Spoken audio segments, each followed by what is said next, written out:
Selamat datang kembali di The Deep Dive. Oke, kali ini kita mau menyelami ringkasan buku yang keren banget nih, Atomic Habits dari James Clear. Betul. Misi kita sekarang, bongkar idenya. Gimana perubahan super kecil, ya kebiasaan atomik ini bisa bikin transformasi besar di hidup Anda. Buku ini kan bestseller dunia, jadi pasti ada sesuatu yang universal banget di sini. Siap kita bedah? Siap dong. Yang langsung bikin saya tertarik tuh premisnya ya. Fokusnya itu loh, perbaikan cuma 1% tiap hari. Iya, kecil banget ya kedengarannya. Nah, itu dia. Jadi terasa lebih, mungkin dicapai gitu. Nggak kayak target raksasa yang bikin kita, wah udah males duluan. Bener banget, malah bikin kewalahan di awal ya. Iya. Clear ini menekankan banget, perubahan hidup sejati itu bukan soal tujuan akhirnya aja. Tapi lebih ke membangun sistem yang benar. Nah itu dia, saya jadi ingat kutipan terkenalnya Clear, Anda tidak naik ke level tujuan Anda jatuh ke level sistem Anda. Dalam ya. Dalam banget. Menohok lah. Jadi, gimana nih caranya kita bangun sistem yang efektif itu? Menurut Clear, dasarnya apa sih? Oke, jadi fondasinya itu pemahaman soal lingkaran kebiasaan, habit loop. Udah pernah dengar kan? Pernah, tapi mungkin bisa di-refresh lagi 4 langkah itu ya. Betul, 4 langkah. Selalu berulang polanya. Pertama, isyarat. Ini pemicunya. Pemicu, oke. Kedua, keinginan. Motivasi atau dorongan di baliknya. Keinginan, Ketiga, tanggapan. Ini aksinya, kebiasaannya itu sendiri. aksi. Dan keempat, hadiah. Rasa puas yang bikin kita mau ngulangin lagi. Hadiah. Oke, isyarat, keinginan, tanggapan, hadiah. Oke, jadi kita udah tahu mesinnya nih. Terus Clear kasih alat kontrolnya kan, 4 hukum itu. Persis, 4 hukum perubahan perilaku. Ini buat bangun kebiasaan baik. Hukum pertama apa tuh? Hukum pertama, jadikan terlihat. Make it obvious. Intinya, bikin pemicunya, isyaratnya, jelas banget. Gampang dikenali. Contohnya gimana? Kayak tadi ya, sepatu lari. Nah, itu contoh bagus. Mau olahraga pagi? Taruh sepatu lari pas di samping tempat tidur. Biar pas bangun, langsung kelihatan. Gak ada alasan. Haha, nggak bisa ngeles ya. Atau pakai habit stacking. Numpuk kebiasaan baru di atas kebiasaan lama yang udah ada. Oh, numpuk itu ya? Kayak gimana tuh? Misalnya, setelah saya kebiasaan lama, contohnya, sikat gigi, saya akan kebiasaan baru. Contohnya, peregangan 1 menit, gitu. Jadi nempel. Oke. Bikin terlihat. Hukum kedua? Hukum kedua, jadikan menarik. Make it attractive. Ini ngurusin bagian keinginan tadi. Biar pengen gitu ya? Betul. Salah satu caranya, temptation bundling. Gabungin godaan. Jadi, Anda kaitkan sesuatu yang perlu Anda lakukan dengan sesuatu yang pengen Anda lakukan. Contohnya. Misalnya nih, saya cuma boleh nonton serial favorit saya yang pengen kalau saya lagi jalan di treadmill, yang perlu. Gitu. Jadi olahraga terasa lebih menarik. Wah, cerdas juga ya. Terus, pengaruh sosial juga penting. Gabung sama grup atau komunitas yang kebiasaan baiknya itu udah jadi norma di sana. Itu motivasinya kuat banget. Oh iya bener. Kita kan pengen diterima ya. Pengen klop sama lingkungannya. Nah itu dia. Manusia kan gitu. Oke, jadi dah terlihat, udah menarik. Hukum ketiga. Ini favorit saya nih kayaknya. Yang mana tuh? Hukum ketiga. Jadikan mudah. Make it easy. Ini soal ngurangin hambatan pas mau ngelakuin aksinya. Bikin gampang banget. Ini yang aturan 2 menit itu bukan sih? Betul. Aturan 2 menit. Ini brilian sih. Kenapa?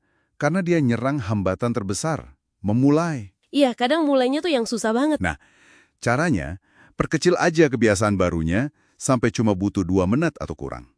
Mau baca buku tiap hari, mulai aja baca 1 halaman. 1 halaman aja. Iya. Mau olahraga, mulai pakai sepatu lari. Atau push up 2 menit. Pokoknya mulai aja dulu. Tujuannya bukan hasil gede, tapi mulai dan bangun momentum. Bener banget. Biar nggak kerasa berat ya mulainya. Simple tapi ngena. Dan ini nyambung ke konsep identitas nanti. Oke, lanjut ya. Hukum keempat.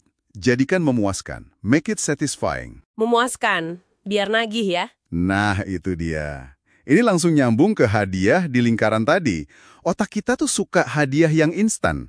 Jadi, kasih penguatan langsung setelah ngelakuin kebiasaan baik. Penguatan langsung. Kayak apa? Ngasih hadiah ke diri sendiri? Bisa. Atau sesimpel nyentang box di habit tracker Anda. Itu kan ada rasa puas ya, ngelihat progres kita. Wah, udah berhasil nih hari ini. Oh iya bener, visual gitu ya. Ngelihat rentetan centang itu rasanya gimana gitu. Bikin pengen lanjut kan? Terus ada juga prinsip bagus. Jangan pernah lewat 2 kali. Kalau kelewat sehari, nggak apa-apa. Tapi besoknya harus balik lagi ke jalurnya. Jaga momentum. Oke, sip. Jangan sampai bolong 2 hari berturut-turut ya. Betul. 4 hukum ini praktis banget sih. Tapi kayaknya ada satu lapisan lagi yang lebih dalam ya di buku ini, yang soal identitas itu. Ya, itu dia. Konsep kebiasaan berbasis identitas. Ini menurut saya juga inti paling kuatnya. Gimana tuh maksudnya? Jadi Clear bilang jangan fokus ke apa yang mau dicapai. Misalnya saya mau turun berat badan 10 kilo. Tapi fokus ke siapa kita ingin menjadi. Jadi bukan hasilnya tapi orangnya. Persis. Bukan saya mau lari maraton, tapi saya mau jadi seorang pelari. Rasanya beda kan? Beda banget sih, lebih ke jadi bagian dari diri gitu ya. Nah, karena kata Clear, setiap tindakan yang Anda ambil adalah sebuah suara untuk tipe orang yang Anda inginkan. Jadi kebiasaan kecil yang kita ulang-ulang itu kayak bukti. Bukti buat diri kita sendiri tentang identitas baru yang lagi kita bangun. Wah ini keren banget. Jadi setiap push up kecil itu bukan cuma push up, tapi suara yang bilang saya adalah orang yang bugar. Gitu ya? Tepat sekali. Itu mengubah cara pandang kita soal kemajuan. Bukan cuma ngejar target, tapi jadi versi diri yang lebih baik. Jadi kalau kita rangkum nih ya, inti dari Atomic Habits itu ya, kekuatan konsistensi hal-hal kecil itu luar biasa dampaknya. Banget. Bukan sulap semalam, tapi evolusi pelan-pelan lewat sistem mikro yang kita rancang pakai 4 hukum tadi. Dan ujung-ujungnya ngebentuk identitas kita. Iya, kerangka kerjanya tuh jelas banget dan bisa diterapin. Jauh lebih manusiawi lah daripada metode semua atau nggak sama sekali yang sering bikin gagal. Setuju? Oke, nah sebagai penutup deep dive kita kali ini, ada satu pertanyaan nih buat Anda renungin. Ini nggak eksplisit dibahas di ringkasan tadi, tapi muncul dari prinsip-prinsip ini. Oke, apa tuh? Gini, 4 hukum ini kan efektif banget ya buat bangun kebiasaan baik atau ngilangin yang buruk.